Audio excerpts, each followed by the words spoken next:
नमस्कार दोस्तों, स्वागत है आप सभी का नारायण सर क्लासेस के इस नए वीडियो में। चैप्टर 13 जीव और समष्टियाँ, इसका भाग 1 हमने बता दिया है और आज हम बताएंगे भाग 2।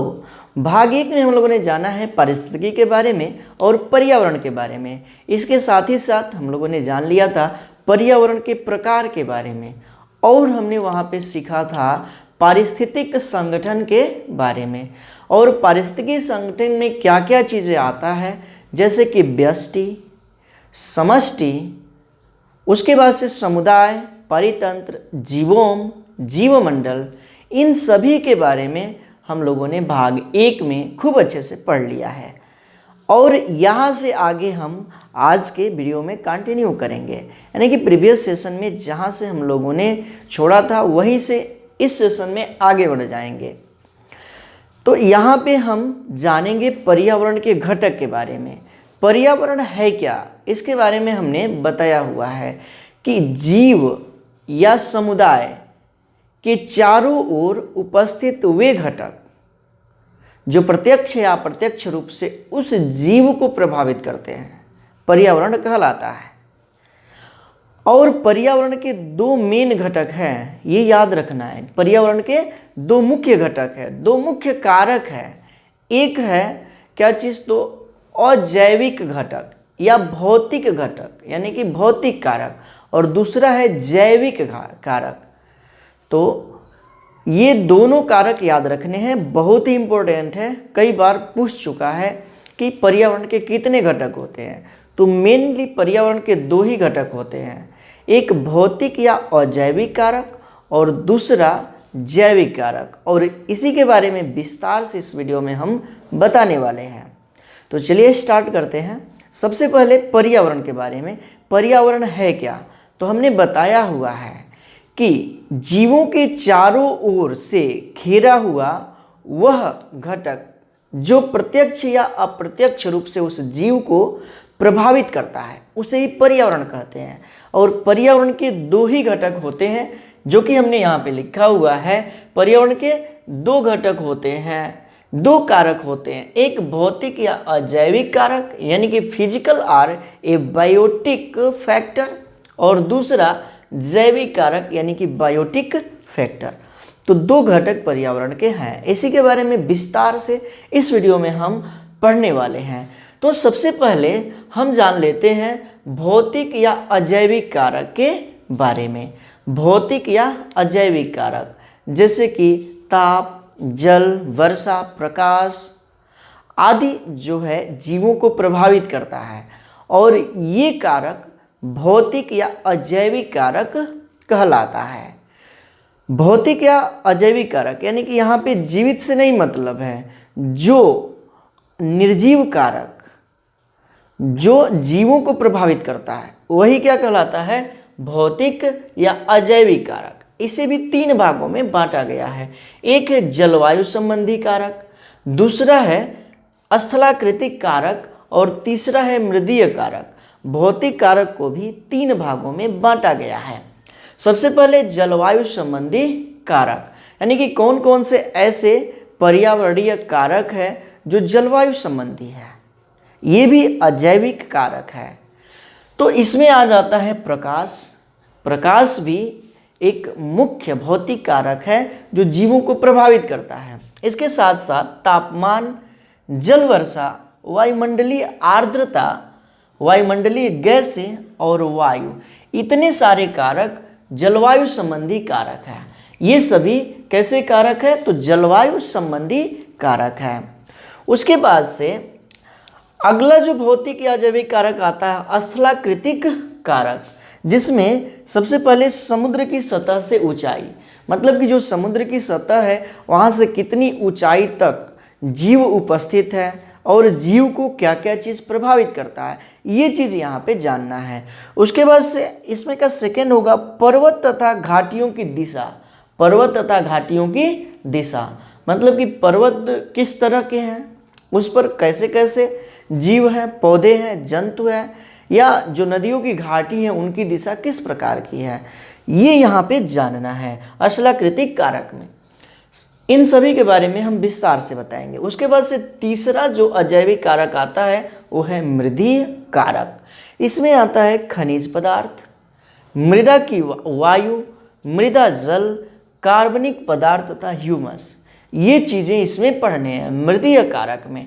तो यहाँ पे भौतिक या अजैविक कारक, इनको 3 श्रेणियों में बांटा गया: जलवायु संबंधी कारक, स्थलाकृतिक कारक और मृदीय कारक।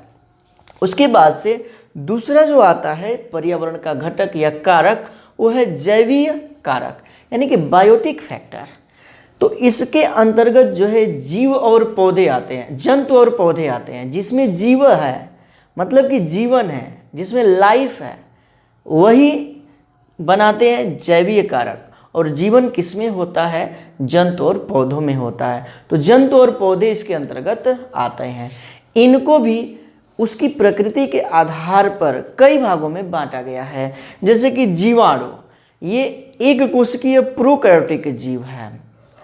और दूसरा है शैवाल, उसके बाद से कवक, उसके बाद से परजीवी जंतु और पौधे, यानी कि वे जंतु और पौधे जो दूसरे जीवों पर निर्भर करते हैं, परजीवी कहलाते हैं, भोजन के लिए दूसरों पर आश्रित हो। उसके बाद से सहजीवी जीव, बहुत सारे ऐसे जीव हैं जो 2 या 2 से अधिक जीव एक साथ रहते हैं। अलग अलग जाति के जीव एक साथ रह करके एक दूसरे को लाभ पहुंचाते हैं। इस तरह के जीवन को सहजीवन कहा जाता है और ऐसे जीवों को सहजीवी जीव कहा जाता है। और ये भी पर्यावरण के जैविक घटक है। उसके बाद से आगे है पादप और जंतु। तो पादप और जंतु ही है क्या? जैवीय कारक। तो इतने सारी चीज़ें जो है जैवीय कारक में पढ़ना है। तो पर्यावरण के 2 मेन कारक होते हैं, एक है अजैविक कारक यानी कि भौतिक कारक, और दूसरा है जैविक कारक यानी कि बायोटिक फैक्टर। तो यही 2 चीज़ें यहाँ पे पढ़ना है। पर्यावरण फिर से हम बताएंगे कि पर्यावरण है क्या। तो जीवों या समुदाय के चारों ओर उपस्थित वे कारक जो उस जीव को प्रत्यक्ष या अप्रत्यक्ष रूप से प्रभावित करता है। जैसे कि हम लोग जीव हैं, तो जो कारक हमें प्रत्यक्ष या अप्रत्यक्ष रूप से प्रभावित करता है, हम लोगों के चारों ओर जो कुछ भी है, ताप है, नमी है, वायु है, जो कि हमें प्रभावित करता है, जीवों को प्रभावित करता है। और यही सब मिल करके बनाता है क्या चीज़? पर्यावरण। और पर्यावरण के 2 मुख्य घटक हैं, एक है भौतिक या अजैविक घटक या कारक यानी कि फिजिकल और ए बायोटिक फैक्टर, और दूसरा है जैविक कारक यानी कि बायोटिक फैक्टर। और इसी के बारे में हमें विस्तार से पढ़ने हैं। जितनी भी चीज़ें हमने बताया इसी को विस्तार से पढ़ना है। तो सबसे पहले हम ये वाला शुरू करते हैं, जलवायु संबंधी कारक। सबसे पहले हम जानेंगे जलवायु संबंधी कारक जो किसमें का आता है? तो भौतिक या अजैविक कारक से संबंधित आता है। इसे भी 3 भागों में बांटा गया, अभी हमने बताया। ये भी 3 भाग में है, एक जलवायु संबंधी कारक, दूसरा स्थलाकृतिक कारक और तीसरा है मृदीय कारक।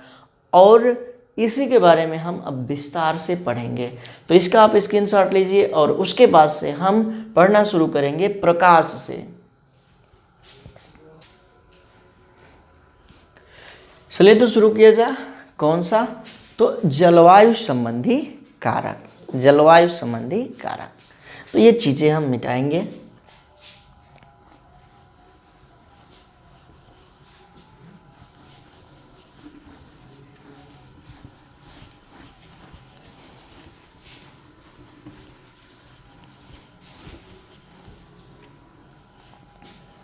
भौतिक या जैविक कारक में पहला आता है जलवायु संबंधी कारक, जलवायु संबंधी कारक।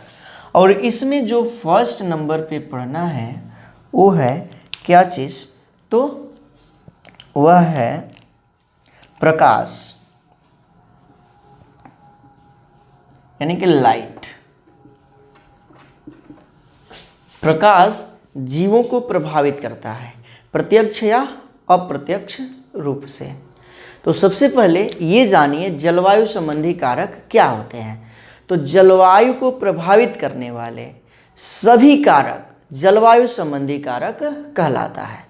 और इनका अध्ययन जहाँ पे होता है उसे जलवायु विज्ञान कहा जाता है। ये भी जीवों को प्रभावित करते हैं और इसके लिए प्रभावित करने के बहुत सारे कारक हैं जलवायु को प्रभावित करने वाले, और जिसमें पहला है क्या चीज़, लाइट यानी कि प्रकाश। तो जीवों को या सभी जीवों को ऊर्जा का प्रमुख स्रोत जो होता है वह है सूर्य, यानी कि सभी जीव ऊर्जा सूर्य से प्राप्त करते हैं। तो मुख्य स्रोत, एकमात्र स्रोत है ऊर्जा का, वो है सूर्य। और सूर्य के प्रकाश ऊर्जा को जीव प्रत्यक्ष या अप्रत्यक्ष रूप से ग्रहण करते हैं। पृथ्वी पर जो सूर्य का प्रकाश पहुंचता है, पृथ्वी पर जो भी सूर्य का प्रकाश पहुंचता है उसकी मात्रा, मौसम की भिन्नता, पर्वतों की ऊंचाई, वातावरण की सघनता, आर्द्रता, ये सब परिस्थितियों पर निर्भर करती हैं कि प्रकाश किस स्थान पर कितना पहुंचेगा, किसका, तो सूर्य का। तो सूर्य एकमात्र ऐसा स्रोत है जो पृथ्वी पर सबसे बड़ा ऊर्जा का स्रोत है। सभी जीव प्रत्यक्ष या अप्रत्यक्ष रूप से ऊर्जा सूर्य से प्राप्त करते हैं, सूर्य के प्रकाश से प्राप्त करते हैं। और प्रकाश अपने गुण, तीव्रता, अवधि द्वारा पौधों को प्रभावित करता है। जो सूर्य का प्रकाश है वह क्या करता है, तो इसका गुण है कि तीव्रता, प्रकाश की अवधि द्वारा यह जो है पौधों को प्रभावित करता है। जैसे कि पौधे सूर्य की उपस्थिति में अपना भोजन स्वयं बनाते हैं, यानी कि प्रकाश संश्लेषण की क्रिया करते हैं। किसकी उपस्थिति में, तो सूर्य के प्रकाश की उपस्थिति में। तो सूर्य के प्रकाश यदि न मिले तो पौधे प्रकाश संश्लेषण की क्रिया नहीं करेंगे या बहुत कम करेंगे, जिससे कि भोजन नहीं मिल पाएगा। उसी प्रकार से जैसे कि पौधे क्या करते हैं कि पौधे कार्बन डाइऑक्साइड और जल, कार्बन डाइऑक्साइड वायुमंडल से लेते हैं और जल भूमि से लेते हैं। उसके बाद से क्लोरोफिल होता है पौधों में, क्लोरोफिल जो कि पत्तियों में पाया जाता है, एक हरा रंग का वर्णक क्लोरोफिल। ये क्या करता है कि सूर्य के प्रकाश को अवशोषित करता है, यानी कि क्लोरोफिल की सहायता से सूर्य के प्रकाश की उपस्थिति में अपना भोजन स्वयं बनाते हैं। क्या मतलब कि जो हरे पौधे होते हैं उनमें क्लोरोफिल पाया जाता है, वो सूर्य के प्रकाश को अवशोषित करता है और उसी के द्वारा पौधे क्या करते हैं, भोजन का निर्माण करते हैं, C6H12O6 का निर्माण करते हैं और इसी का उपयोग ऊर्जा के रूप में करते हैं। मतलब कि कार्बोहाइड्रेट बनाते हैं और इसी का उपयोग ऊर्जा के रूप में करते हैं। अब इस पौधे को शाकाहारी खाते हैं, शाकाहारी। तो सूर्य से ऊर्जा गई पौधों में, पौधों को वह ऊर्जा प्राप्त हुई। उसके बाद से पौधों को शाकाहारी जीव खाए तो क्या हुआ कि इन पौधों से ऊर्जा उस शाकाहारी जीव में गई, तो डायरेक्ट प्रत्यक्ष रूप से पौधों में ऊर्जा गई सूर्य से, और उसके बाद से वही ऊर्जा पहुंची पौधों से शाकाहारी जंतु में, पौधों से शाकाहारी जंतु में। अब इसी प्रकार से शाकाहारी को मांसाहारी जंतु खाएंगे, मांसाहारी, तो यह ऊर्जा जाएगी कहाँ पे, मांसाहारी में। तो यहाँ से अप्रत्यक्ष रूप से सूर्य के प्रकाश की ऊर्जा जा रही है, सूर्य की ऊर्जा जो है अप्रत्यक्ष रूप से जा रही है। तो क्या मतलब यहाँ पर कि प्रकाश की जो ऊर्जा है वह जीवों को प्रत्यक्ष या अप्रत्यक्ष रूप से प्रभावित करती है। अब बात कर लेते हैं प्रकाश के गुण की। प्रकाश के गुण, प्रकाश का गुण क्या होता है, तो प्रकाश में सूर्य के प्रकाश कई प्रकार के होते हैं, जो रेज होती हैं कई तरह की होती हैं, जिसमें एक होता है क्या चीज़, तो दृश्य प्रकाश।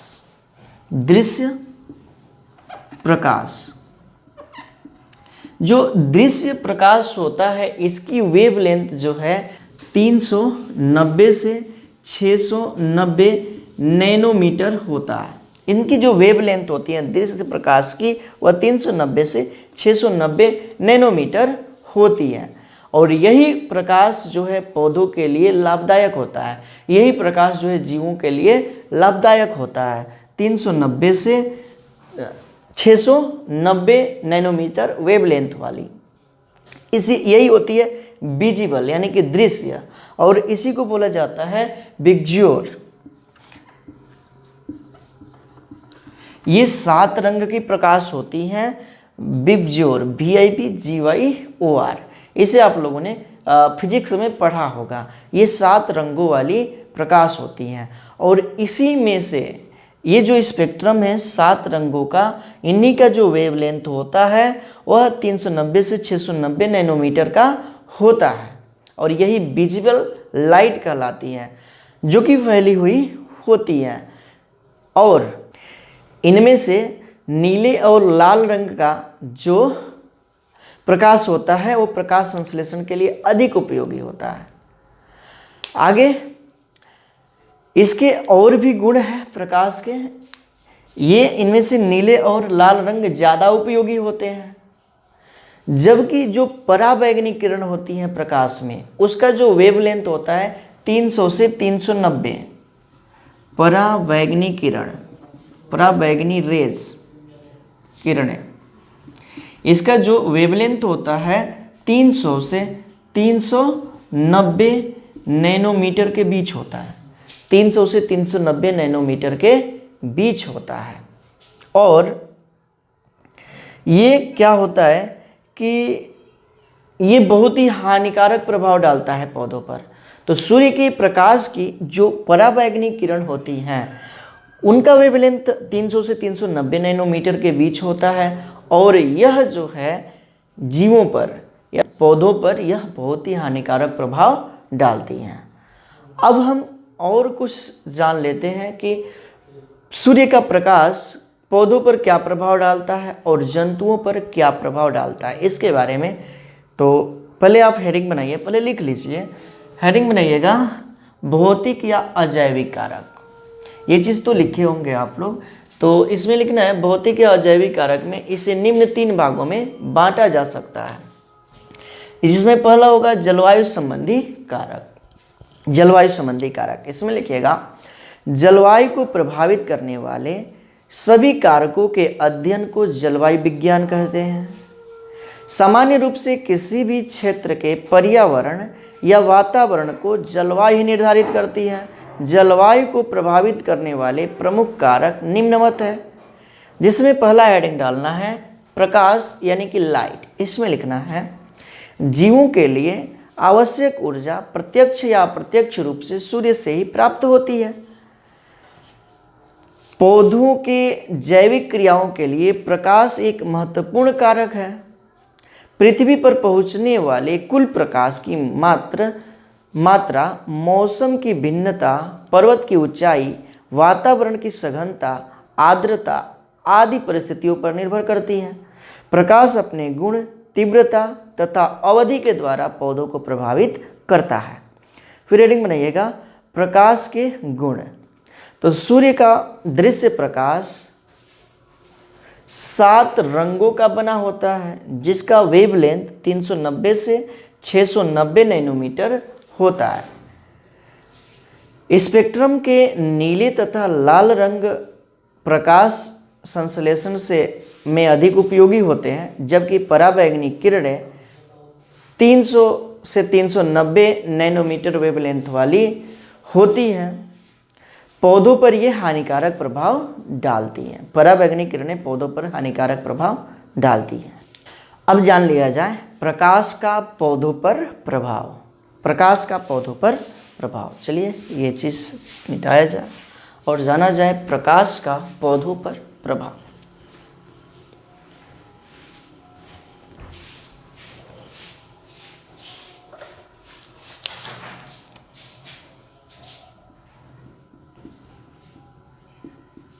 प्रकाश का पौधों पर प्रभाव, यानी कि प्रकाश पौधों को किस तरह से प्रभावित करता है, प्रकाश के द्वारा पौधे कैसे प्रभावित होते हैं। तो सबसे पहला तो प्रभाव यही है कि प्रकाश संश्लेषण की क्रिया प्रकाश द्वारा ही संभव है, जिसमें कार्बोहाइड्रेट रूपी भोजन का निर्माण होता है। तो सूर्य के प्रकाश द्वारा प्रकाश संश्लेषण की क्रिया द्वारा पौधे भोजन का निर्माण करते हैं, यानी कि कार्बोहाइड्रेट को बनाते हैं। सबसे पहला प्रभाव यही है। दूसरा प्रभाव, रंध्रों के खुलने व बंद होने का भी प्रकाश पर प्रभाव पड़ता है और इससे वाष्पोत्सर्जन दर का निर्धारण होता है। अब ये रंध्र क्या होते हैं, तो जो ये पत्तियां होती हैं, पत्तियों का जो निचला सिरा होता है, ऊपर वाला सिरा तो प्रकाश की ओर होता है और नीचे वाला सिरा जो है खुरदरा होता है। क्यों? क्योंकि इसमें छोटे छोटे रंध्र होते हैं, छोटे छोटे छिद्र होते हैं और ये छिद्र खुलते रहते हैं और बंद होते रहते हैं। और जब खुलते हैं तो पत्ती के अंदर का जो एक्स्ट्रा जल होता है वो वाष्प के रूप में बाहर निकलता है। इस क्रिया को वाष्पोत्सर्जन कहा जाता है और वाष्पोत्सर्जन की जो दर है वह निर्धारित होती है प्रकाश पर ही, क्योंकि प्रकाश के द्वारा ही वह जल वाष्प में परिवर्तित होगा।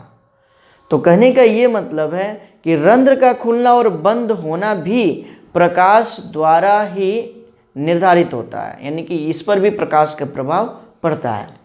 तीसरी बातें क्या है, तो पौधों की वृद्धि हो गया या पौधों के अंदर एंजाइम का बनना हो गया, उत्तकों का विभेदन हो गया, पुष्पन हो गया। पुष्पन का मतलब होता है कि पौधों पर पुष्प लगने की क्रिया पुष्पन कहलाता है।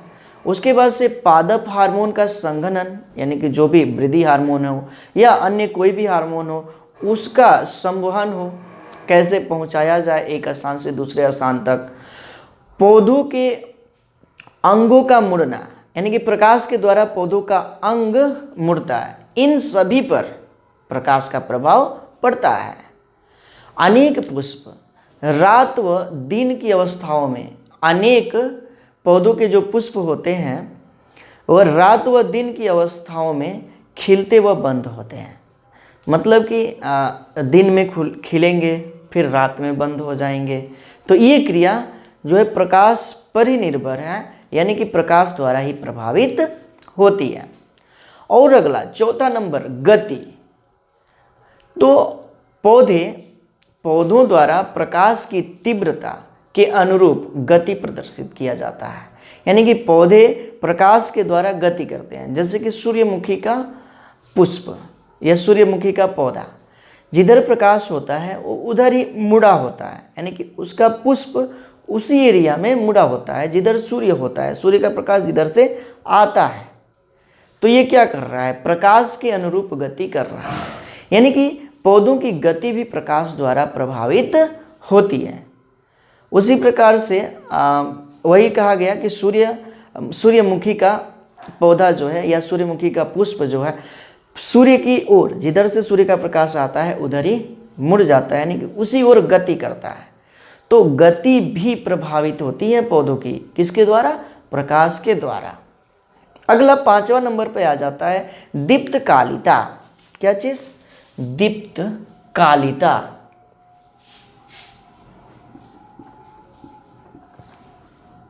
दीप्ति कालिता समझना है।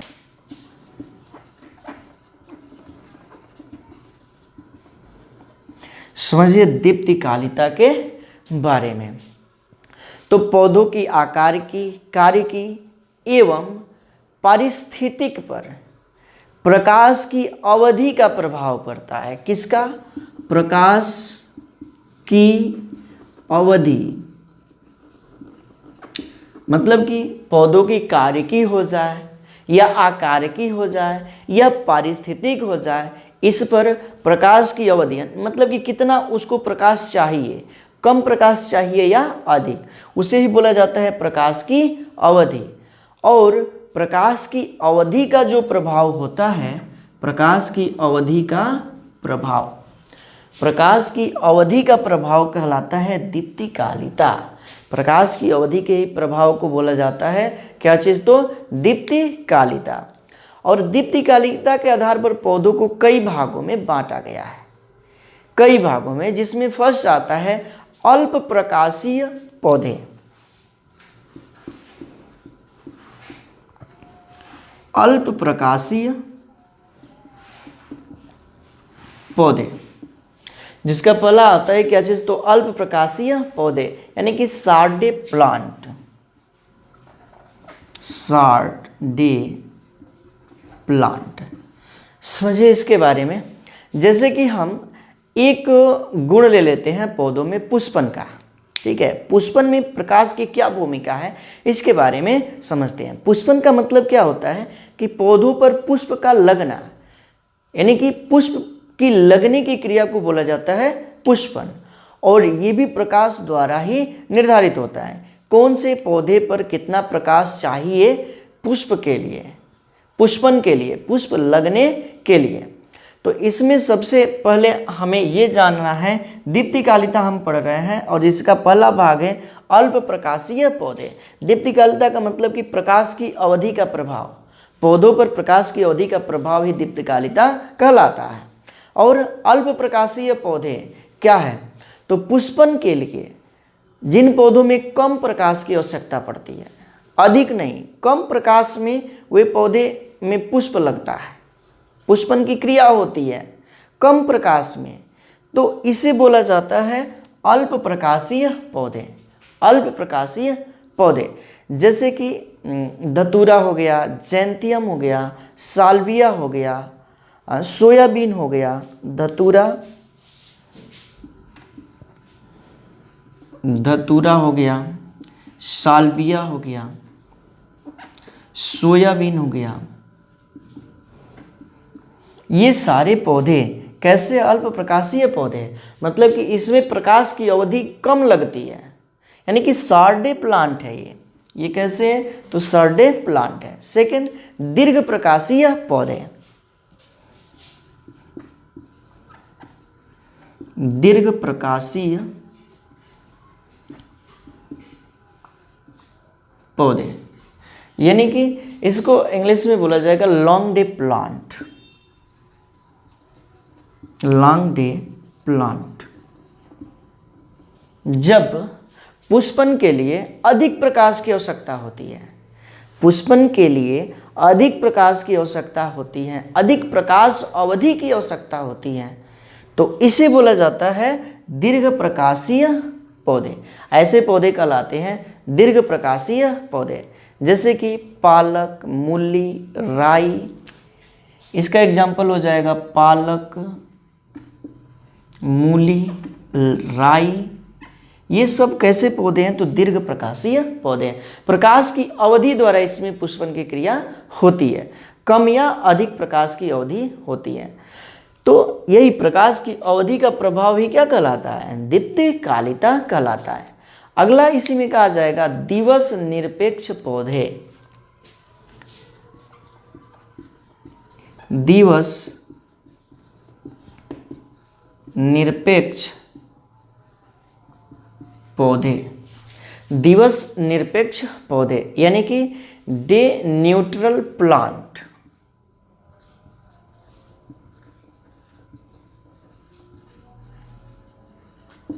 इसका मतलब ये होता है कि वे पौधे जिनमें पुष्पन के लिए प्रकाश की अवधि का प्रभाव नहीं पड़ता।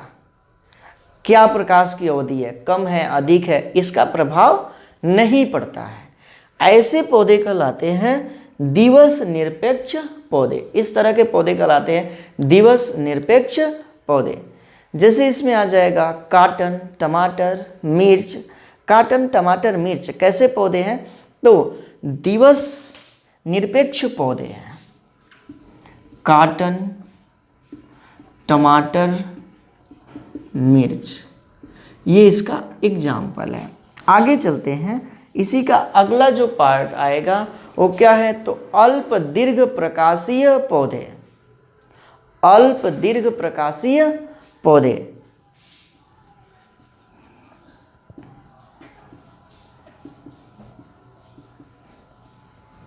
प्रकाशीय पौधे, यानी कि short long day plant.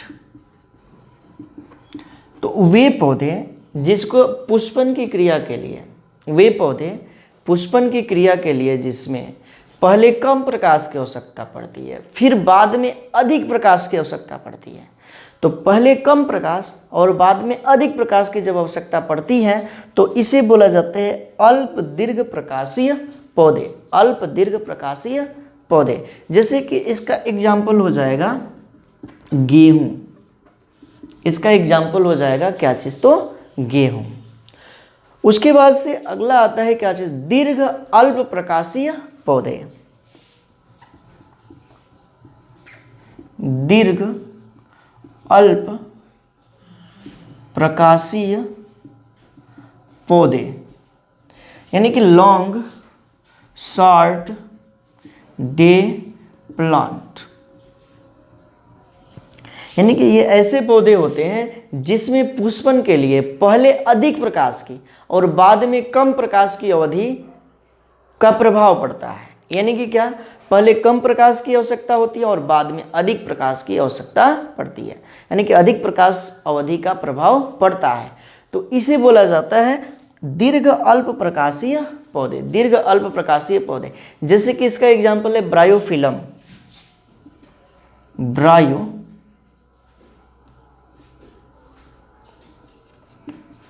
Bryophyllum, इसका एग्जाम्पल आ जाएगा क्या चीज़, तो ब्रायोफिलम। तो ये हो गया पौधों का प्रकाश का पौधों पर प्रभाव। अब पढ़ा जाएगा क्या चीज़, तो प्रकाश का जंतुओं पर प्रभाव। तो प्रकाश का जंतुओं पर प्रभाव पड़ने से पहले ये चीज़ें हम लिख लेते हैं। सबसे पहले हेडिंग डालना है प्रकाश का पौधों पर प्रभाव। इसमें पहला लिखिएगा, हरे पौधे सूर्य के प्रकाश में प्रकाश संश्लेषण क्रिया द्वारा भोजन अर्थात कार्बोहाइड्रेट का निर्माण करते हैं। दूसरा, रंध्रों के खुलने व बंद होने पर भी प्रकाश का प्रभाव पड़ता है, जिससे पौधों की वाष्पोत्सर्जन दर का निर्धारण होता है। तीसरा, पौधों की वृद्धि, बीकर बनना, उत्तकों का विभेदन, पुष्पन, पादप हार्मोन का संवहन, पौधों के अंगों के मुड़ने आदि पर भी प्रकाश का प्रभाव पड़ता है। फिर आगे लिखना है, अनेक पुष्प रात व दिन की अवस्थाओं में खिलते व बंद होते हैं। तीसरा, पौधों की वृद्धि, तीसरा तो हो ही गया। चौथा, गति, हेडिंग डालना है गति। चौथा, पौधों द्वारा प्रकाश की तीव्रता के अनुरूप गति प्रदर्शित करना धनात्मक प्रकाशानुचलन कहलाता है। मतलब कि प्रकाश के अनुरूप गति करना प्रकाशानुचलन कहलाता है। गति की क्रियाएं जब पौधों के अंगों द्वारा बिना किसी दिशा के तय किए गए प्रदर्शित होता है, बिना किसी दिशा के तय किए प्रदर्शित होता है, तब इसे प्रकाशानुकंचनी गतियां कहते हैं। जैसे सूर्यमुखी के पुष्प का खिलना व बंद होना। फिर लिखना है, हेडिंग बनाना है पांचवा, दीप्तिकालिता। दीप्तिकालिता यानी कि फोटो पीरियोडिज्म, फोटो पीरियोडिज्म। इसमें लिखना है पौधों की आकार की, कार्य की एवं पारिस्थितिकी पर प्रकाश की अवधि का प्रभाव को दीप्तिकालिता कहते हैं। दीप्तिकालिता के आधार पर पौधों को निम्नलिखित प्रकारों में बांटा गया है। पहला हेडिंग बनाइएगा अल्प प्रकाशीय पौधे, ये वाला अल्प प्रकाशीय पौधे। इसमें लिखना है इनमें पुष्पन के लिए निर्णायक दीप्ति काल से कम प्रकाश अवधि की आवश्यकता होती है, जैसे धतूरा, जैंथियम, साल्विया, सोयाबीन। धतूरा, जैंथियम, साल्विया, सोयाबीन। सेकेंड नंबर पे हेडिंग बनाना है दीर्घ प्रकाशीय पौधे, ये वाला दीर्घ प्रकाशीय पौधे। इसमें लिखना है इन पौधों में पुष्पन के लिए निर्णायक दीप्ति काल से अधिक अवधि के प्रकाश की आवश्यकता होती है, जैसे पालक, मूली, राई आदि। उसके बाद से तीसरा, थर्ड नंबर, दिवस निरपेक्ष पौधे। ये थर्ड नंबर, दिवस निरपेक्ष पौधे। इसमें लिखना है इन पौधों में पुष्पन पर प्रकाश अवधि का प्रभाव नहीं पड़ता है, जैसे काटन, टमाटर, मिर्च आदि। उसके बाद से चौथा, फोर्थ नंबर, अल्प दीर्घ प्रकाशीय पौधे, शॉर्ट लॉन्ग डे प्लांट। इसमें लिखना है इन पौधों में पुष्पन के लिए पहले कुछ समय के लिए कम प्रकाश अवधि, फिर बाद में अधिक प्रकाश अवधि की आवश्यकता होती है। उदाहरण में हो जाएगा गेहूं। उसके बाद से अगला पांचवा नंबर, दीर्घ अल्प प्रकाशीय पौधे, दीर्घ अल्प प्रकाशीय पौधे। इसमें लिखना है इन पौधों में पुष्पन के लिए पहले कुछ समय के लिए अधिक प्रकाश अवधि, फिर बाद में कम प्रकाश अवधि की आवश्यकता होती है। उदाहरण में हो जाएगा ब्रायोफिलम, उदाहरण में हो जाएगा ब्रायोफिलम। अब हेडिंग बनाना है जंतुओं पर प्रकाश का प्रभाव। पौधों पर तो हो गया, जंतुओं पर प्रकाश का प्रभाव।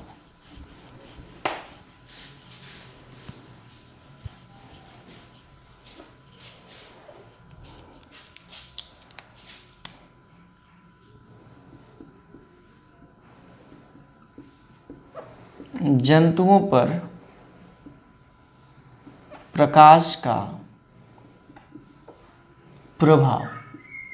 जैसे कि पौधों पर प्रकाश का प्रभाव पड़ता है, उसी प्रकार से जंतुओं पर भी होता है। तो जंतु भी प्रकाश की अवधि, प्रकाश की तीव्रता द्वारा प्रभावित होते हैं, और इसके आधार पर जंतुओं को भी कई भागों में बांटा गया। जैसे कि एक इसमें हम गुण लेते हैं प्रजनन। क्या चीज? तो प्रजनन, प्रजनन। तो अनेक जंतुओं के प्रजनन पर प्रकाश की अवधि का प्रभाव पड़ता है, यानी कि प्रकाश के द्वारा वे प्रजनन करते हैं। तो प्रकाश द्वारा प्रजनन की क्रिया प्रभावित हो रही है। तो यहाँ पे प्रजनन प्रकाश के द्वारा जंतुओं में प्रभावित होता है, और किस प्रकार से? तो इसको भी कई भागों में बांटा गया है। पहला क्या है? अल्प प्रकाशीय प्राणी, अल्प प्रकाशीय प्राणी, अल्प प्रकाशीय प्राणी यानी कि शॉर्ट डे एनिमल्स।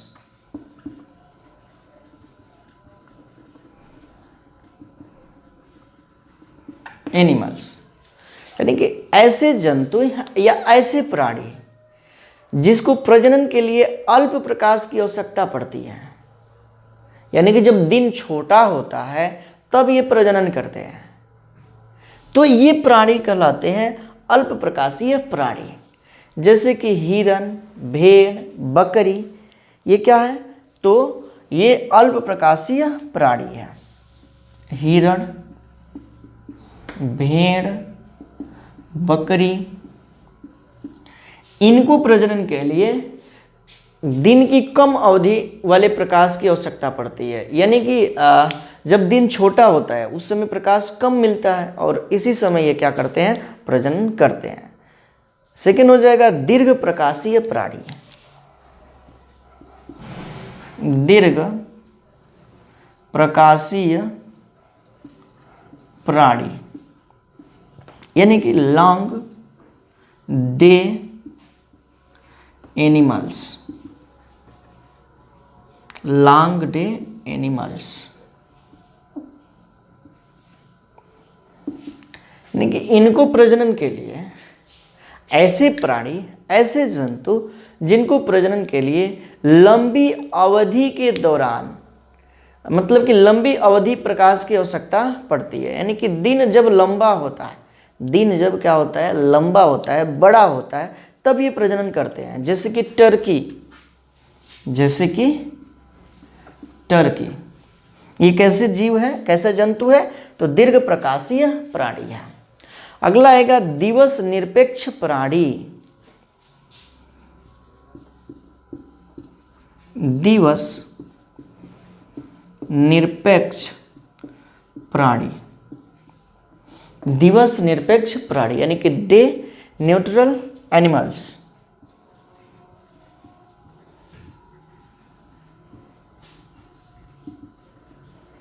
यानी कि ऐसे प्राणी जिसको प्रजनन के लिए प्रकाश की अवधि का कोई प्रभाव नहीं पड़ता है। जिन प्राणियों पर प्रकाश की अवधि का कोई भी प्रभाव नहीं पड़ता है, जैसे कि खरगोश, स्थलीय गिलहरी, इस पर प्रकाश की अवधि का कोई भी प्रभाव नहीं पड़ता है।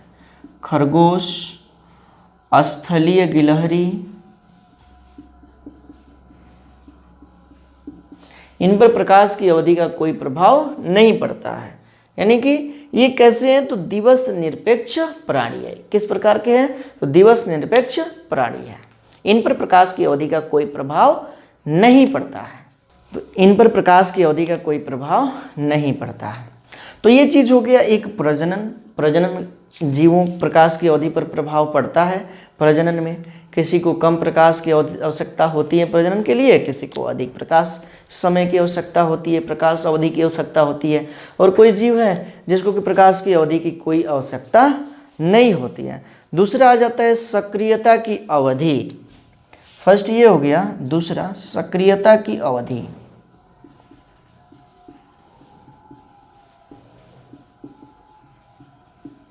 सक्रियता की अवधि, तो कुछ जंतु केवल रात्रि में सक्रिय रहते हैं। ऐसे भी जंतु होते हैं जो रात्रि में सक्रिय होते हैं। दिन में जब लाइट होता है, प्रकाश होता है, तो उस समय वो निष्क्रिय हो जाते हैं, यानी कि कहीं छुप जाते हैं। तो ऐसे जंतु को रात्रिचर प्राणी कहा जाता है। ऐसे जीव को रात्रिचर प्राणी कहा जाता है, जैसे कि उल्लू, तिलचट्टा, चमगादड़। इन पर क्या हो रहा है, प्रकाश की अवधि का प्रभाव पड़ रहा है, सक्रिय है ये रात्रि के समय, और दिन के समय सक्रिय नहीं है। कैसे है ये, तो इन्हीं को रात्रिचर प्राणी कहा जाता है। इन्हीं को क्या कहा जाता है, तो रात्रिचर प्राणी कहा जाता है। अब लिख लेना है, हेडिंग बना लीजिएगा, जंतुओं पर प्रकाश का प्रभाव। इसमें लिखना है जंतुओं को प्रकाश अवधि, प्रकाश तीव्रता आदि पर निम्न प्रकार से प्रभाव पड़ते हैं। पहला हेडिंग हो जाएगा प्रजनन। इसमें लिखना है अनेक जंतुओं के प्रजनन पर प्रकाश अवधि का प्रभाव पड़ता है। इसमें फर्स्ट हेडिंग हो जाएगा अल्प प्रकाशीय प्राणी, शॉर्ट डे एनिमल्स। इसमें लिखना है कुछ प्राणी जैसे कि हिरण, भेड़, बकरी आदि अल्प प्रकाश अवधि में प्रजनन करते हैं। मतलब कि जब दिन की अवधि छोटी होती है तब प्रजनन करते हैं। सेकेंड हेडिंग बना लेना है दीर्घ प्रकाशीय प्राणी, यानी कि लॉन्ग डे एनिमल्स। इसमें लिखना है ऐसे प्राणियों में प्रजनन लंबी अवधि के दौरान होता है, प्रकाश की लंबी अवधि के दौरान होता है, जैसे टर्की। तो अगला हेडिंग बना लेना है ये दिवस निरपेक्ष प्राणी, सी नंबर तीसरा, यानी कि डे न्यूट्रल एनिमल्स। इसमें लिखना है इन प्राणियों के प्रजनन पर दिन की अवधि का कोई प्रभाव नहीं पड़ता है, जैसे खरगोश, स्थलीय गिलहरी आदि। खरगोश, स्थलीय गिलहरी आदि। आगे हेडिंग बना लेना है दूसरा नंबर, पहला तो प्रजनन था, दूसरा सक्रियता की अवधि। दूसरा हेडिंग बना लेना है सक्रियता की अवधि, और इसमें लिखना है कुछ जंतु केवल रात्रि में सक्रिय रहते हैं। ऐसे जंतुओं को रात्रिचर प्राणी कहते हैं, जैसे उल्लू, तिलचट्टा, चमगादड़ आदि। तो यहाँ पे हमने कंप्लीट किया एक जलवायु संबंधी कारक प्रकाश के बारे में। प्रकाश कंप्लीट हो गया। प्रकाश का जीवों पर क्या प्रभाव पड़ता है, किस तरह से जीव प्रकाश द्वारा प्रभावित होते हैं, प्रत्यक्ष या अप्रत्यक्ष रूप से, ये बातें हमने कर लिया है। अब सेकेंड आएगा इसका तापमान, टेम्परेचर। चलिए टेम्परेचर के बारे में पढ़ेंगे। अब पहला तो प्रकाश हो गया, अब सेकेंड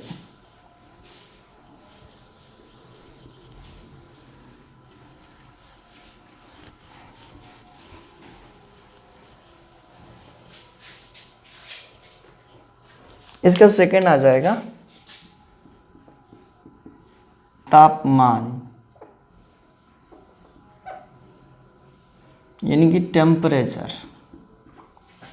चलिए तापमान के बारे में समझते हैं। तो ताप एक अति महत्वपूर्ण कारक है।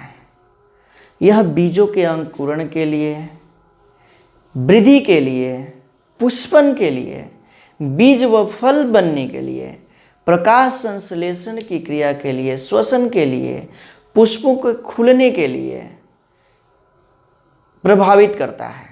मतलब कि ताप द्वारा ये सारी चीज़ें प्रभावित होती हैं, चाहे बीजों का अंकुरण हो, पुष्पन हो, पौधों की वृद्धि हो, ये सब तापमान द्वारा प्रभावित होते हैं। ताप से जलवायु, वातावरण की आर्द्रता, वनस्पति ये भी प्रभावित होती हैं। तो ताप एक ऐसा कारक है जिसके द्वारा जीव प्रभावित होते हैं। जैसे कि पौधों को ले लिया जाए तो बीजों का अंकुरण के लिए एक उपयुक्त तापमान चाहिए, अधिक तापमान पर उसका अंकुरण नहीं होगा।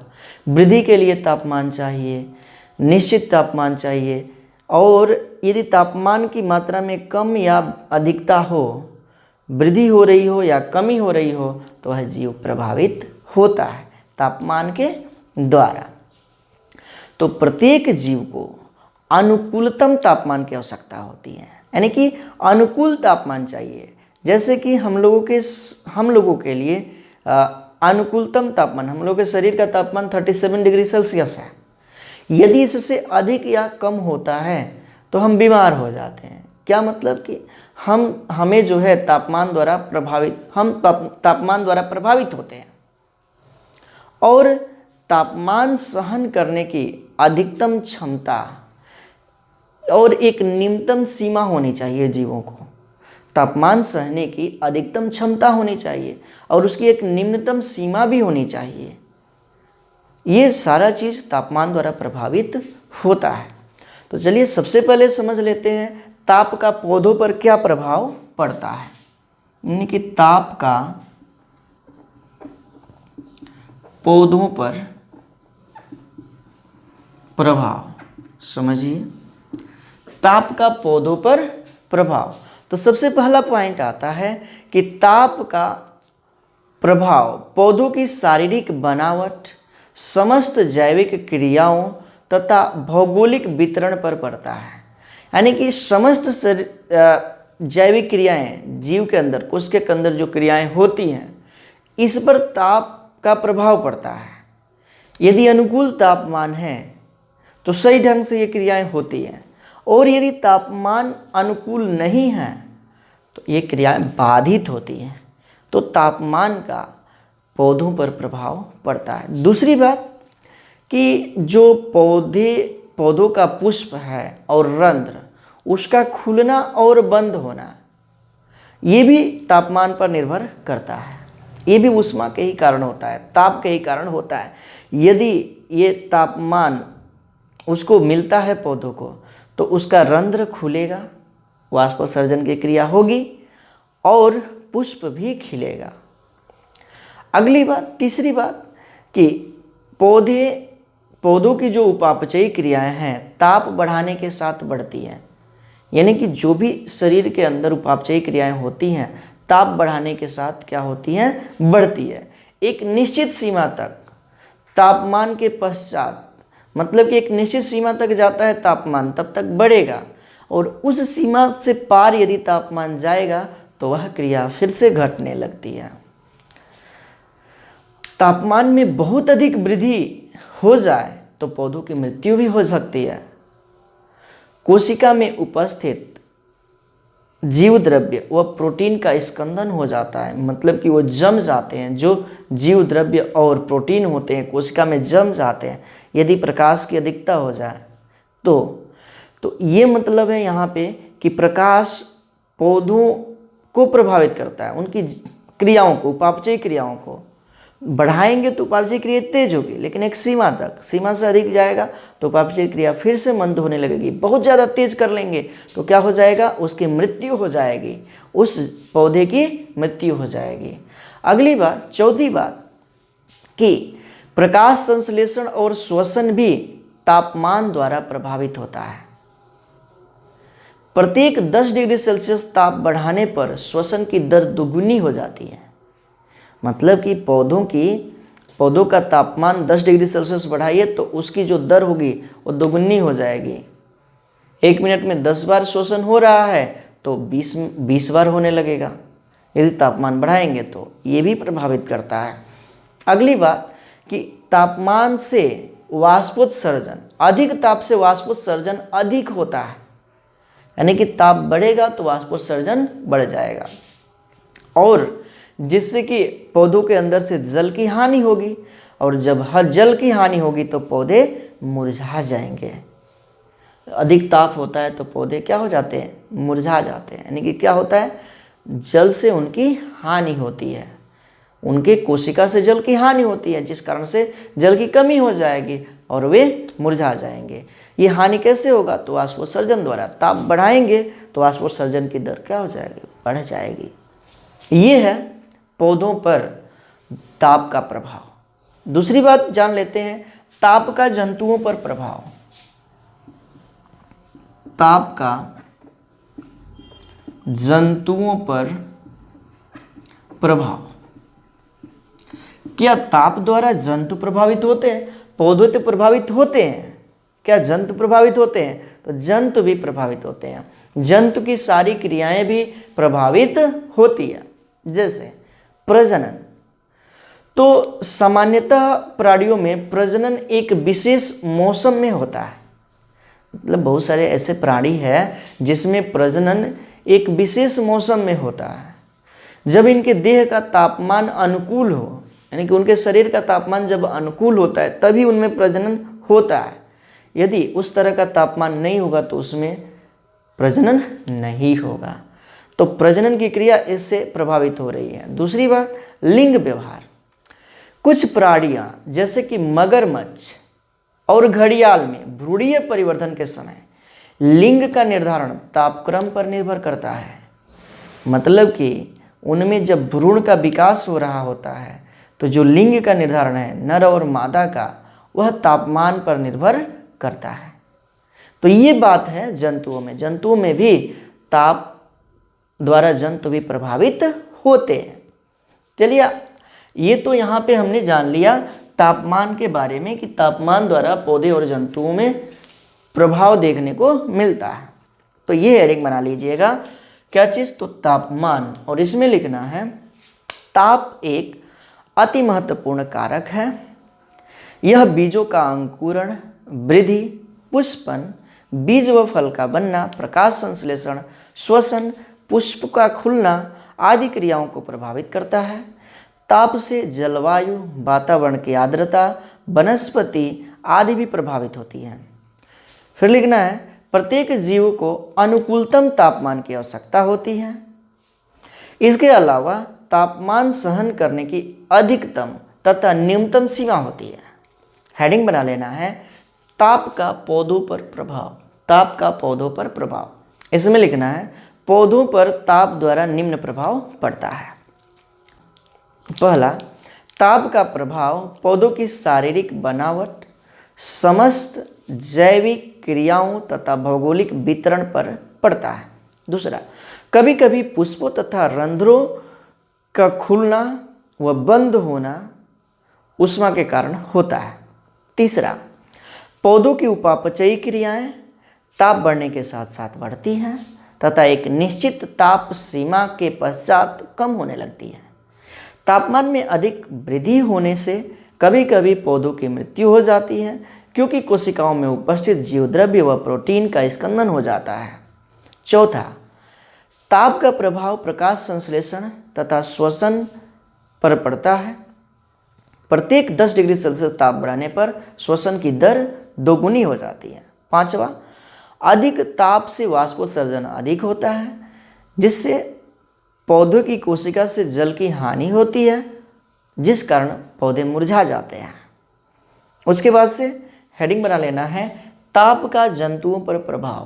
ताप का जंतुओं पर प्रभाव, इसमें लिखना है पहला हेडिंग डाल करके प्रजनन।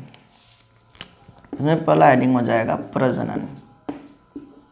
इसमें लिखिएगा सामान्यतः प्राणियों में प्रजनन एक विशेष मौसम में होता है जब इनके देह का तापमान अनुकूलतम होता है। उसके बाद से दूसरा हेडिंग ला लेना है इसमें का लिंग व्यवहार। लिंग व्यवहार इसमें लिखना है कुछ प्राणियों जैसे मगरमच्छ एवं घड़ियाल में भ्रूणीय परिवर्धन के समय लिंग का निर्धारण तापक्रम पर निर्भर करता है। ये हो गया यहाँ पे क्या चीज़ खत्म, तो तापमान भी खत्म हो गया। अब अगला जो भौतिक या अजैविक कारक आता है वह है जल वर्षा। क्या चीज़, तो जल वर्षा। चलिए समझते हैं जल वर्षा के बारे में।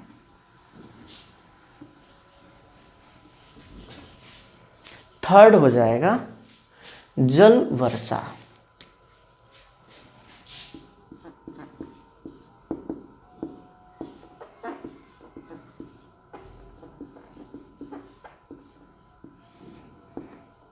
जल वर्षा यानी कि वाटर रेन, तो समझना है इसके बारे में। तो पृथ्वी का लगभग 73% भाग जल से घिरा हुआ है। मतलब कि पृथ्वी पर लगभग 73% भाग पर जल पाया जाता है। जल जीव द्रव्य का मुख्य घटक है, यानी कि कोशिका, पौधे, जीव जंतु जो है कोशिका के बने होते हैं और कोशिका का जीवित भाग जीव द्रव्य होता है और जीव द्रव्य में अधिकांश भाग जल होता है। तो जल जीव द्रव्य का मुख्य घटक है और इसलिए किसी भी क्षेत्र में वनस्पति पर वर्षा का, हिम का, वायु का, आर्द्रता का सीधा प्रभाव पड़ता है। जल के कारण इस पर जो है सीधा प्रभाव पड़ता है। तो कोशिका का जो जीव द्रव्य है उसका प्रमुख घटक क्या है, तो जल है। और वनस्पतियों पर, यानी कि वनस्पति भी, पेड़ पौधे भी जीव ही है और इस कारण से वर्षा का, हिम का, वायु की आर्द्रता यानी कि नमी का सीधा प्रभाव पड़ता है, वनस्पति हो या जंतु, दोनों पर। तो पृथ्वी की सतह और वातावरण के बीच दो क्रमिक घटनाएं पाई जाती हैं, एक वर्षा तथा दूसरा वाष्पोत्सर्जन। जल के लिए पृथ्वी की सतह पर वातावरण के बीच दो घटनाएं पाई जाती हैं। ये पृथ्वी की सतह है, ये पृथ्वी की क्या है, तो सतह है। ये नीचे वाला जो है पृथ्वी का अंदर का पार्ट है और ये जो वाला है वायुमंडल है। क्या है, तो वायुमंडल है। इस पर जल के लिए दो क्रमिक घटनाएं होती है, एक वर्षा और दूसरा वाष्पोत्सर्जन। पौधों में वाष्पोत्सर्जन होता है और वर्षा होती है और वह वाष्प में परिवर्तित होता है, गैस में परिवर्तित होता है। इस क्रिया को बोला जाता है वाष्पन। तो ये दो क्रमिक घटनाएं होती है, वाष्पोत्सर्जन कह लिया जाए या वाष्पन कह लिया जाए। बात पौधों में वाष्पोत्सर्जन होगा और ऐसे जो सूखेगा जल पृथ्वी की सतह पर उसे बोला जाएगा वाष्पन। ठीक है। तो जब वर्षा होती है तो जल इस पृथ्वी पर आता है। उसके बाद से फिर यह जल वाष्प के रूप में वायुमंडल में चला जाता है, फिर से यह वर्षा के रूप में पृथ्वी पर बरसता है। ये घटना चलती रहती है, ये निरंतर चलता रहता है। एक चक्र के रूप में जल का विनिमय होता है। किससे, तो वर्षा से आएगा जल पृथ्वी पर जल के रूप में हुआ और फिर वह चला जाएगा वाष्प के रूप में वायुमंडल में। तो वायुमंडल से जल आएगा वर्षा के रूप में पृथ्वी पर और पृथ्वी से जाएगा वायुमंडल में। यह क्रम चलता रहता है, यह एक चक्र चलता रहता है जल का, जिसे बोला जाता है जल चक्र। इसे ही कहा जाता है क्या चीज़, तो जल चक्र। अब जल का पौधों पर क्या प्रभाव पड़ता है, जल का पौधों पर क्या प्रभाव पड़ता है। जल का पौधों पर प्रभाव, यहाँ पर हम लोगों ने जान लिया कि जो वायुमंडल में जल वाष्प है वही जल के रूप में, द्रव के रूप में जब पृथ्वी पर आता है तो उसी को बोला जाता है वर्षा होना और फिर वह वाष्प में परिवर्तित हो जाता है। अब इसका पौधों पर क्या प्रभाव पड़ता है, तो जल द्वारा पौधों पर कई तरह से प्रभाव पड़ता है। सबसे पहली बात कि जैविक क्रियाएं जल द्वारा ही संपन्न होती हैं। बहुत सारी ऐसी जैविक क्रियाएं होती हैं जल के द्वारा ही संपन्न होती हैं। उसके बाद से जल एक सार्वत्रिक विलायक है जो अपने में कुछ को भी घोल लेता है, सब कुछ घोल लेता है। तो जल क्या है? सार्वत्रिक विलायक है। उसके बाद से जल की उपलब्धता के आधार पर, मतलब कि कौन से पौधे कितने जल में आएंगे, इसके आधार पर स्थलीय पौधों को 3 भागों में बांटा गया, 3 समूहों में बांटा गया है। पहला क्या है? वो आर्द्रतोद्भिद।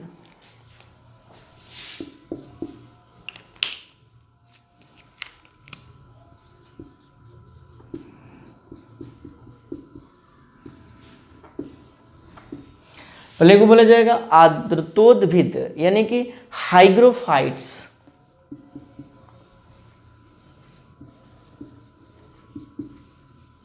हाइग्रोफाइट्स, आर्द्रतोद्भिद मतलब क्या कि आर्द्र एवं नम क्षेत्रों में रहने वाले पौधे, मतलब कि जिन पौधों के लिए जल की अधिक आवश्यकता होती है, मतलब कि अधिक जल में उगे होते हैं, आवश्यकता की बात नहीं है, अधिक जल में, जहाँ पे अधिक जल की मात्रा, वहाँ पे जो पौधे उगे होते हैं उसको नाम दिया जाता है आर्द्रतोद्भिद यानी कि हाइग्रोफाइट। सेकेंड आता है क्या चीज? समोद्भिद यानी कि मीजोफाइट्स। पहला, दूसरा समोद्भिद, इसे बोला जाएगा मीजोफाइट। ये क्या है? तो इनके लिए अनुकूल नमी व आर्द्रता वाले क्षेत्र में उगने वाले पौधे कहलाते हैं मीजोफाइट। मतलब कि एक समान मात्रा चाहिए, अनुकूल मात्रा चाहिए जल एवं आर्द्रता का, आर्द्रता और नमी का एक अनुकूल मात्रा चाहिए, तो ऐसे पौधे कहलाते हैं क्या चीज? समोद्भिद। अगली बात क्या है? तो मरूदभिद यानी कि जीरोफाइट। मरूदभिद, जीरोफाइट। तो ये ऐसे पौधे होते हैं जो बहुत ही कम मात्रा में भी रह लेते हैं, जल की बहुत कम मात्रा में रह लेते हैं, यानी कि इन पौधों को जल की बहुत ही कम मात्रा की आवश्यकता पड़ती है। इन्हें बोला जाता है मरूदभिद, यानी कि अधिक जल में रहने वाले पौधे को कहा जाता है हाइग्रोफाइट्स यानी कि आर्द्रतोद्भिद। उसके बाद से समोद्भिद, इसमें जो है एक अनुकूल आर्द्रता व नमी की आवश्यकता पड़ती है, आर्द्र में एक अनुकूल नमी व आर्द्रता की इनमें आवश्यकता होती है। और तो इसमें क्या है? इस मरूदभिद यानी कि जीरोफाइट में ये शुष्क क्षेत्रों में उगने वाले पौधे हैं, शुष्क क्षेत्रों में उगने वाले पौधे हैं। ठीक, तो यहाँ पे आप हेडिंग बनाइएगा, जल का पौधों पर प्रभाव। इसमें लिखना है जल द्वारा पौधों पर निम्न प्रभाव पड़ता है। पहला, जल विभिन्न जैविक क्रियाओं का माध्यम है। दूसरा, जल सार्वत्रिक विलायक है। नीचे से लिखना है जल की उपलब्धता के आधार पर स्थलीय आवास के पौधों को निम्न 3 समूहों में रखा गया है। पहला होगा आर्द्रतोद्भिद यानी कि हाइग्रोफाइट्स। इसमें लिखना है आर्द्र एवं नम क्षेत्र में रहने वाले पौधे क्या कहलाते हैं? हाइग्रोफाइट कहलाते हैं, हो जाएगा। दूसरा, समोद्भिद यानी कि मीजोफाइट। इसमें लिखना है अनुकूल नमी व आर्द्रता में उगने वाले पौधे मीजोफाइट कहलाते हैं। आगे थर्ड, मरूदभिद यानी कि जीरोफाइट। इसमें लिखना है कि शुष्क क्षेत्र में उगने वाले पौधे जीरोफाइट कहलाते हैं। तो ये हो गया यहाँ पे तीसरा भी कंप्लीट, जल व वर्षा। उसके बाद से अगला जो आएगा वो है वायुमंडलीय आर्द्रता। फोर्थ, वायुमंडलीय आर्द्रता। इसके बारे में जानते हैं, वायुमंडलीय आर्द्रता क्या होता है। तो वातावरण में जल वाष्प के रूप में जो नमी पाई जाती है, यानी कि वायु में जल वाष्प के रूप में जो नमी पाई जाती है उसे ही आर्द्रता कहा जाता है।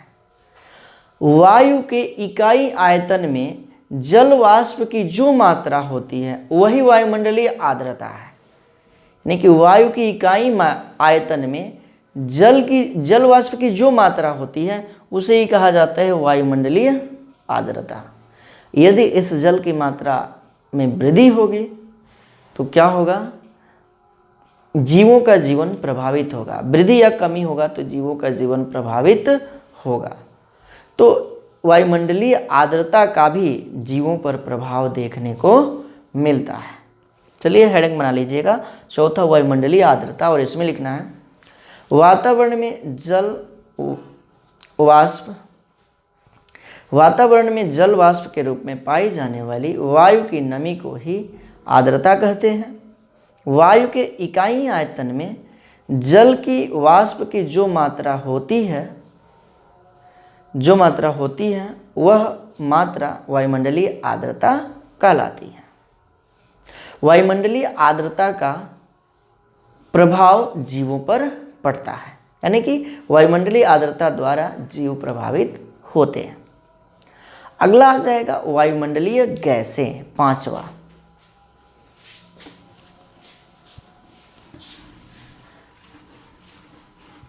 पांचवा देखा जाए वायुमंडलीय गैसें।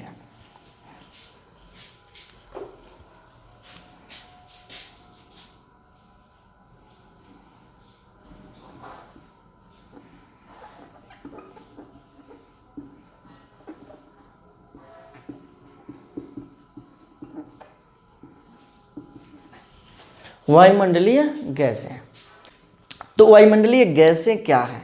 तो वायुमंडल में जो गैसें पाई जाती है वही वायुमंडलीय गैसें हैं। वायुमंडल में पाई जाने वाली गैसें वायुमंडलीय गैसें कहलाती हैं। और पृथ्वी की सतह से लगभग में 25 किलोमीटर ऊंचाई तक ये वायुमंडल फैला हुआ है, वायुमंडलीय गैसें फैली हुई हैं। यानी कि जो पृथ्वी की सतह से 25 किलोमीटर ऊंचाई तक वायु से मौसम, जीवधारी ये सब प्रभावित होते हैं। ऑक्सीजन, कार्बन डाइऑक्साइड, नाइट्रोजन, सूक्ष्मजीव, परागकण, उसके बाद से कार्बन के कण, कारखानों से निकली हुई विभिन्न प्रकार की गैसें जैसे कि sulphur dioxide, ammonia, carbon dioxide, ये सभी वायुमंडल में मिल जाते हैं। दलदली भूमि पर मृत जीवों यानी कि वनस्पति और जंतुओं का मृत शेष वो भी अपघटन द्वारा कई गैसें बाहर निकालता है, जैसे कि मीथेन, ये भी वायुमंडल में मिल जाती हैं। और कभी कभी कारखानों से निकलने वाले धुएं भी आसपास के पौधों को प्रभावित करते हैं। कारखानों से निकलने वाले धुएं भी आसपास के पौधों को प्रभावित करते हैं। इसी प्रकार से सड़कों पर चलने वाले वाहन से जो धुआं निकलता है वो भी पौधों या जंतुओं के वृद्धि, श्वसन, प्रकाश संश्लेषण आदि को प्रभावित करता है। तो ये जो वायुमंडलीय गैसें हैं ये भी जीवन को प्रभावित करते हैं। वायुमंडल में सबसे अधिक मात्रा में जो गैस पाई जाती है वो कौन सी है? तो नाइट्रोजन। इसकी मात्रा कितना है? तो 78%। उसके बाद से ऑक्सीजन की मात्रा है, ऑक्सीजन इसकी मात्रा है लगभग में 21%। उसके बाद से आर्गन है, आर्गन की जो मात्रा है लगभग में 0.93%। आर्गन इसकी मात्रा है 0.93%। और शेष में और भी बहुत सारे गैसें हैं जैसे कि हाइड्रोजन है, हीलियम है और भी नियान है, और भी बहुत सारी गैसें हैं। तो जो शेष मात्रा सबसे अधिक मात्रा में यही गैसें पाई जाती है। नाइट्रोजन 78%, ऑक्सीजन 21%, आर्गन इतना %। और किसी प्रभाव द्वारा, जैसे कि अभी बताया गया कि कारखानों से निकलने वाले धुओं से जो गैसें निकलती हैं, गाड़ियों के चलने के से जो धुएं निकलते हैं उनसे जो गैसें निकलती हैं, इसके द्वारा जीवों की जो जैविक क्रियाएं हैं वो प्रभावित होती हैं। तो अब हेडिंग बना लेना है वायुमंडलीय गैसें, और इसमें लिखना है पृथ्वी की सतह से लगभग 25 किलोमीटर की ऊंचाई तक की वायु से मौसम, जीवधारी आदि प्रभावित होते हैं। ऑक्सीजन, कार्बन डाइऑक्साइड, नाइट्रोजन, सूक्ष्मजीव, परागकण, कार्बन के कण, कारखानों से निकली विभिन्न प्रकार की गैसें जैसे कि sulphur dioxide, ammonia, carbon dioxide, NO2, SO3 आदि भी वायुमंडल में मिल जाती हैं। दलदली भूमि पर मृत जीवों के अपघटन से कुछ कार्बनिक गैसें जैसे कि मीथेन निकलकर वायु में शामिल हो जाती हैं। कभी कभी कारखानों से निकलने वाले धुएं से आसपास के पौधे प्रभावित होते हैं। इसी प्रकार सड़क पर चलने वाले वाहनों से जो धुएं निकलते हैं वह सड़क के किनारे वाले पौधों की वृद्धि, प्रकाश संश्लेषण को प्रभावित करते हैं। उसके बाद से हेडिंग बना लेना है वायु। अगला नंबर पे आ जाएगा छठा, वायु यानी कि एयर। तो वायु भी एक महत्वपूर्ण कारक है।